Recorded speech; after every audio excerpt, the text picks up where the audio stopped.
I recently got a new workbench, and since I'm redoing that area of my studio anyways, I thought it was time to make a little upgrade.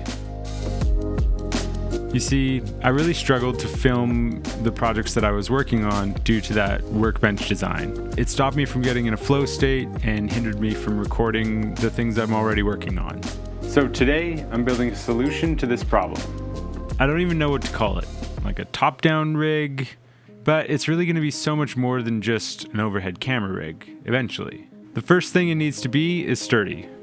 It drives me nuts when I am filming with a top-down shot and I have to wait for like a minute or two for the camera to stop shaking. So in order for it to be this sturdy, it can't be attached to the desk. So the main frame will actually be separate from the desk itself. Woodworking is not a weakness of mine, but it's also definitely not a strength. Mainly due to a lack of tools and experience, like forgetting to mix the stain before applying. But every single DIY project is a learning opportunity that builds character, which is why I always prefer to just make it myself.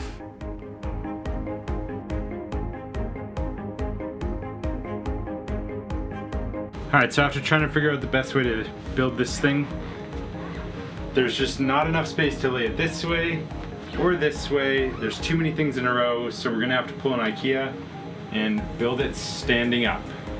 I probably should have asked someone to help with this part, but we got there in the end. I'm kind of liking the look of the messed up stain. It's definitely growing on me.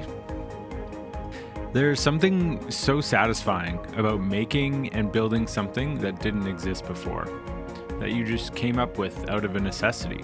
It's also such a valuable skill to have so that when things don't go to plan, you have the tools to fix them. For example, my studio space does not have a flat floor. Everything is slanted in one way or another, so I measured the tilt, designed a riser, 3D printed it, and leveled off the frame before I finished out the build. The second thing it needs to do is mount my camera, but not just for a top-down shot. I also want to be able to use it to film a straight-on talking head narrative shot, an over-the-shoulder working shot, a full office-wide shot, and be able to mount my slider in different ways for time lapses. So I went ahead and raided my random old gear stuff that's stuck in a box and not being used, and I found this slider cart with a little 90-degree mount. I'm a big fan of never getting rid of old gear. Unless you can sell it for a pretty good price, you never know what random project you're going to use it for. So I try to hold on to as much gear as I can. And let's see. Ooh, that surprisingly actually fits perfectly. I love it. Let's mount the camera, see how it looks. Well, that is not half bad. Yeah, I like it.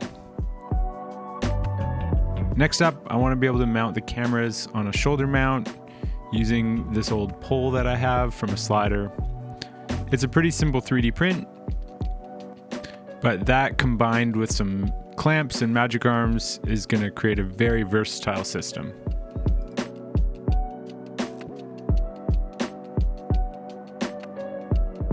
The third thing it needs to be is well lit. I wanted to have a lighting system that I could have running constantly and didn't cost a lot of money. So I picked up 2 newer panels off of Facebook Marketplace for $50. And then I have a few tube lights that I take and use on set all the time. And finally, it needs to be able to mount a monitor, an iPad, a photo backdrop, and any other ideas that I come up with later. So it needs to be pretty modular.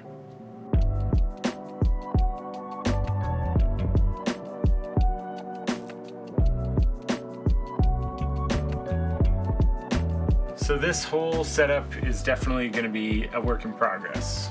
I'm always going to be adding to it, upgrading it, constantly making it better, which is my favorite kind of project.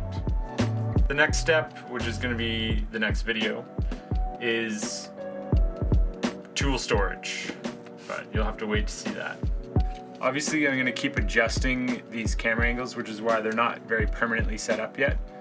I'm done with this project for now.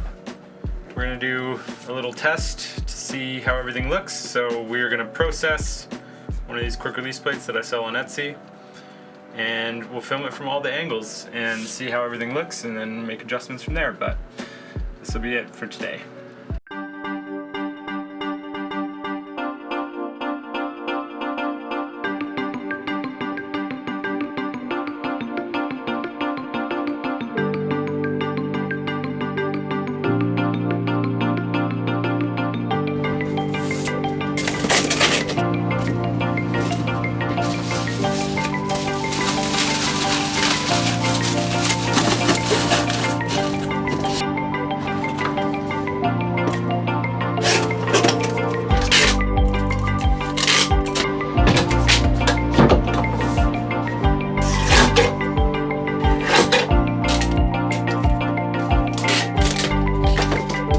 And just like that, we are done. So as you can see, it was much easier and quicker to do all of that filming while getting the work done at the same time. First test, definitely a success. I'm really excited to put this thing to work. See you guys in the next one.